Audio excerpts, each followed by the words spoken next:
శ్రోతలందరికీ నమస్కారం. శ్రీకృష్ణ లీలామృతానికి స్వాగతం. ఈరోజు మనం కృష్ణుని చిలిపి చేష్టలపై గోపికలు యశోదమ్మ వద్ద వినిపించిన గోడును గురించి విందాం.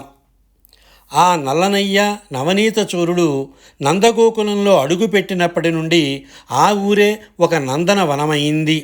కానీ ఆ పరమాత్మ పెరిగి పెద్దవాడవుతూ ఉంటే ఆయన చేసే బాల లీలలు, దుడుకు చేష్టలు గోపికల ఇళ్లను తలక్రిందులు చేస్తున్నాయి. ఒకరోజు గోపికలందరికీ ఓపిక నశించింది. గుంపులు గుంపులుగా చేరి ఒకరినొకరు హెచ్చరించుకుంటూ యశోదమ్మ ఇంటి ముంగిట వచ్చి నిలబడ్డారు. అందరి చేతుల్లోనూ వెన్నకుండలు, విరిగిన కడవలు ఉన్నాయి. యశోదమ్మ ఇంట్లోంచి బయటకు రాగానే ఒక పెద్ద గోపిక ముందుకు వచ్చి నడుముపై చేయి వేసి, అమ్మా యశోద, నీ ముద్దుల పట్టి రోజురోజుకు మితిమీరిపోతున్నాడమ్మా, వాడి అల్లరి భరించలేక చస్తున్నాం అంటూ మొదటి ఫిర్యాదును అందుకుంది. ప్రొద్దున్నే లేచినప్పటి నుండి నీ కొడుకు చేసే పనులు ఒకటైనా బాగుంటుందా తల్లి? తెల్లవారుజామునే పాలు పితకడానికి బాలింతలు సిద్ధమవుతూ ఉంటే వీడు వెళ్ళి ఏం చేశాడో విను అంటూ ఇలా అంది. బాలురకు పాలు లేవని బాలింతలు మెరలు వెట్ట పకపకనగి ఈ బాలుండాలముసేయుచు నాలకు క్రేపులను విడిచే అంభోజాక్షి. అమ్మా తామర కన్నులదానా, ఒరేయ్ కృష్ణ, దూడలను విడవద్దురా, ఆవులు ఇంకా పాలు ఇవ్వలేదు, పిల్లలకు పాలు కావాలి అని బాలింతలు నెత్తి నోరు మొత్తుకుంటున్నా వినకుండా ఆవుల దగ్గరకు వెళ్ళి దూడల తాడులన్నీ విప్పేశాడమ్మా. ఆ దూడలన్నీ వెళ్ళి పాలు మొత్తం తాగేశాయి. మేము అడిగితే ఆ నల్లయ్య భయపడకపోగా పకపకమని నవ్వుతూ మమ్మల్ని వెక్కిరిస్తున్నాడు. ఇదా నీ పెంపకం అని నిలదీసింది. అంతలో మరో గోపిక విరిగిన కడవ ముక్కను ముందుకు చూపిస్తూ అందుకుంది.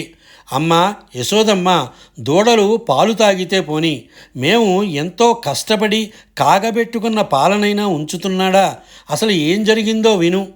పడతి నీ బిడ్డడు మా కడవలలోననున్న మంచి కాగిన పాల పడుచులకు పోసి చిక్కిన కడవల నడిచే ఆజ్ఞ కలదో లేదో. ఓ పడతి, నీ బిడ్డడు మా ఇళ్లల్లోకి దూరి కడవలలో ఉన్న కమ్మటి వేడివేడి కాగిన పాలను తెచ్చి వీధిలో ఉన్న చిన్నపిల్లలందరికీ పోసేస్తున్నాడు. అంతటితో ఆగాడా? పాలు అయిపోయాక చిక్కిన ఆ ఖాళీ కడవలను నేలకేసి కొట్టి విరగ్గొడుతున్నాడు. అసలు నీ కొడుకుని అదుపులో పెట్టే ఆజ్ఞ, హక్కు నీకు ఉందో లేదో మాకైతే తెలియడం లేదు అని ఆవేదనతో పలికింది. అంతలోనే మరో గోపిక తన చంకలో ఉన్న చిన్న పాపను చూపిస్తూ కోపంతో ఊగిపోతూ ముందుకు వచ్చింది. యశోదమ్మ, నీ కొడుకు పాలు తాగడమే కాదు, పాలు దొరకకపోతే ఎంత దారుణం చేస్తున్నాడో చూడు. మీ పాపడు మా గృహమున నాపోవగా పాలు త్రావనగపడకున్నన్ కోపించి పిన్నపడుచుల వాపోవగ చిమ్ముకొనుచు వచ్చిందల్లి. నీ పాపడు మా ఇంటికి వచ్చి పీకల దాకా పాలు తాగుదామని చూశాడు. కానీ ఇంట్లో పాలు కనపడలేదు. అంతే, వాడికి ఎక్కడలేని కోపం వచ్చేసింది. ఇంట్లో తొట్టెల్లో పడుకొని ఉన్న చిన్నపిల్లలను, ఆడుకుంటున్న చిన్న పాపలను గిచ్చి కొట్టి వారు గుక్కపెట్టి ఏడుస్తుంటే చూసి సంబరపడుతూ వారిని నెట్టేస్తూ నవ్వుకుంటూ వచ్చేశాడు. పాలు లేకపోతే పసిపిల్లలను ఏడిపించడం ఏం ధర్మం తల్లి అని కన్నీరు పెట్టుకుంది. ఇదంతా వింటున్న మరో బుద్ధిమంతురాలైన గోపిక ముఖంపై చెయ్యి వేసుకుని ఆశ్చర్యపోతూ, అమ్మా యశోదమ్మ, ఇవన్నీ ఒక ఎత్తైతే వాడు దొంగతనం చేసే పద్ధతి చూస్తే నీకే ఆశ్చర్యం వేస్తుంది అంటూ కృష్ణుడి తెలివిని ఇలా వర్ణించింది.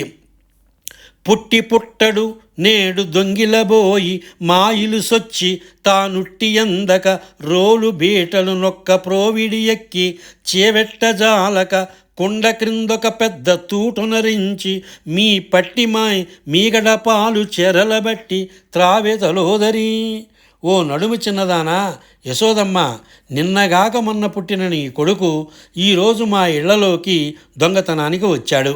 పైన ఉన్న ఉట్టి అందకపోయేసరికి క్రింద ఉన్న రోళ్లను పీటలను ఒకదానిపై ఒకటి పేర్చి దానిపైకి ఎక్కాడు. అంత ఎక్కినా కూడా పైనున్న కుండలోకి చేయి పెట్టడానికి అందలేదు. మరి వాడు ఊరుకున్నాడా? లేదు. ఒక వింత పద్ధతి ఆలోచించాడు. ఆ కుండ క్రింద ఒక పెద్ద రంధ్రం అంటే తూటు చేశాడు. అంతే.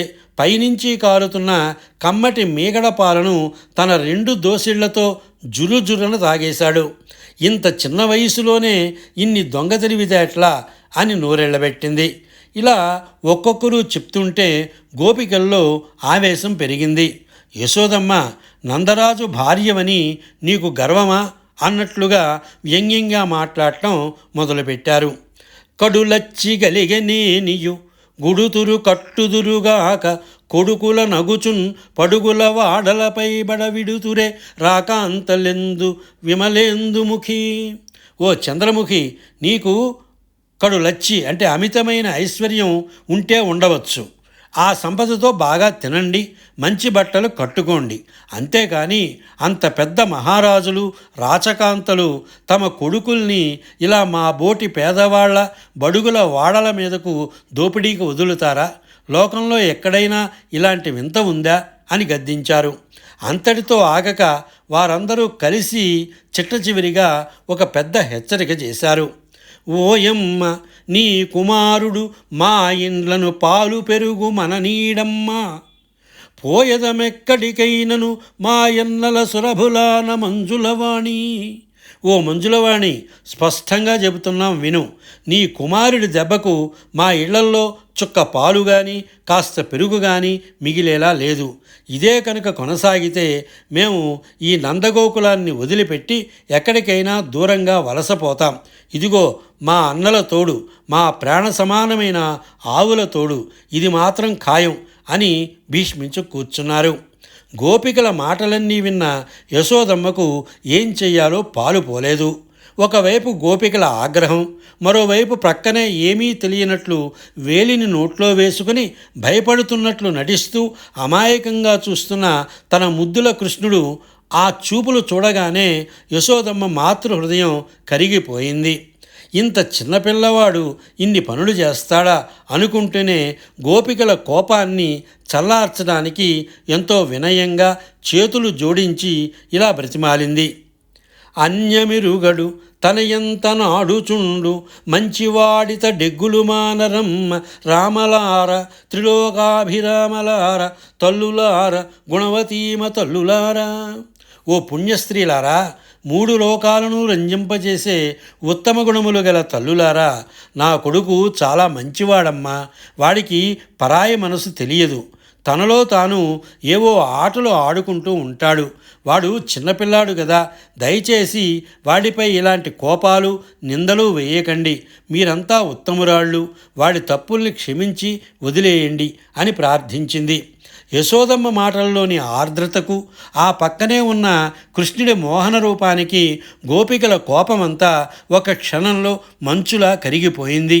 ఫిర్యాదు చేయడానికి వచ్చిన ఆ గోపికలు తిరిగి వెళ్ళేటప్పుడు ఆ నల్లనయ్య చిరునవ్వును లీలను తమ గుండెల్లో నింపుకొని తన్మయత్వంతో తమ ఇళ్లకు తిరుగుముఖం పట్టారు. విన్నారు కదా. బాగుంటే లైక్ చేయండి. మరిన్ని శ్రీకృష్ణలీలల కథల కోసం ఈ ఛానల్ని ఇప్పుడే సబ్స్క్రైబ్ చేసుకోండి. సర్వే జనా సుఖినో భవంతు. స్వస్తి.